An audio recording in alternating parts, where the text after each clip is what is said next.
Madame la Présidente, Monsieur le Ministre, Mesdames et Messieurs les députés, nous arrivons donc au terme de l'examen de ce projet de loi dit d'orientation et de programmation du ministère de l'Intérieur.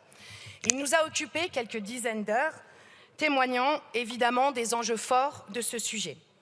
Pour autant, pour nous, nous sommes passés à côté de l'essentiel, à savoir de quel service public de sûreté le pays a-t-il besoin? Comment affirmer le rôle de gardien de la paix de nos policiers et de nos gendarmes? Bien sûr, mobiliser 15 milliards apparaît comme une décision de bonne aloi, quand on connaît, comme nous, les conditions de travail déplorables des effectifs de police et de gendarmerie. Il pourrait mettre, de ce point de vue-là, les bienvenus. Mais est-ce vraiment cela qui fait le cœur de ce projet de loi? Est-ce vraiment à cela qu'il cherche à répondre? Nous ne le croyons pas. Ce projet de loi était aussi l'occasion de repenser de la cave au grenier, comme l'on dit, les fonctions de police et leur organisation. Osons évoquer ici, à l'Assemblée nationale, les modalités de fonctionnement de la police nationale. Le dialogue social, la cogestion sont des principes de fonctionnement de nos services publics. Mais soyons clairs, cela va bien au-delà de cela. Un syndicat comme Alliance est-il si puissant qu'il puisse obtenir, en dehors de tout cadre, la réintégration parmi la police d'auteurs de violences avérées, condamnés par la justice, foulant aux pieds le principe même d'égalité de tous devant la justice, niant la nécessité absolue de l'exemplarité des policiers au vu de leurs fonctions. J'ajoute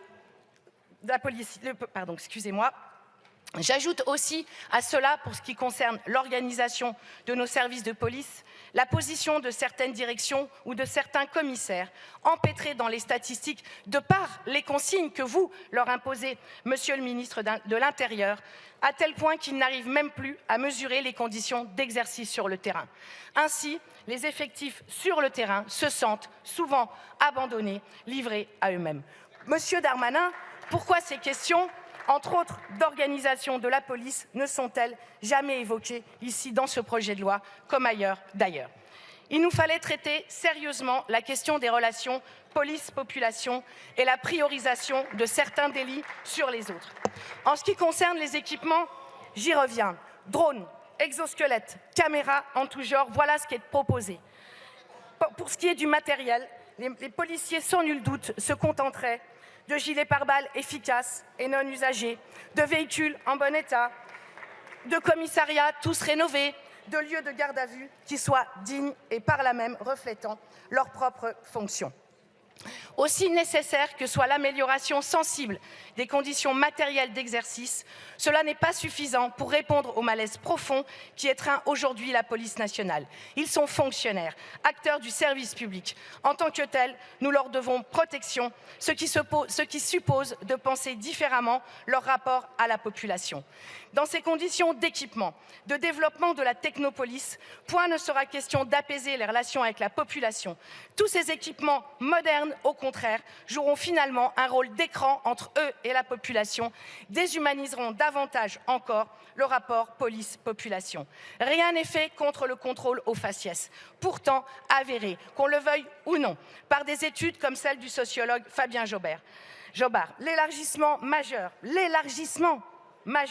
du spectre des amendes forfaitaires délictuelles, outre le fait qu'elles visent essentiellement les militants et les pauvres, renforceront considérablement le règne de l'arbitraire et alimenteront la défiance à l'égard de la police. Le gouvernement tourne définitivement le dos à la police de proximité, une police apaisée et apaisante au milieu des habitants. Encore et toujours, c'est la politique du chiffre qui détermine leur mission. Une occasion était donnée de travailler à une amélioration de l'accueil des victimes de violences, particulièrement des femmes, par le déport des services de police pour prendre en dehors des commissariats et des bureaux de police les dépôts de plainte. Cette idée était pertinente, elle faisait même consensus. Elle a été remise en cause par la CMP. Pourquoi cette décision? Penser les délits de voie publique sans se donner les moyens de démanteler les filières, de stupes en particulier, accentue le phénomène d'une police impuissante à agir positivement sur les conditions de vie des habitants, participant de ce point de vue de leur décrédibilisation. La police judiciaire est indispensable en ces matières. Elle doit être indépendante, dotée des moyens nécessaires pour faire le job. L'ajout d'un paragraphe en CMP est particulièrement hypocrite puisque nous savons que ce rapport n'a aucune valeur. C'est pour toutes ces raisons que nous voterons contre cette loi. Merci. Je vous remercie.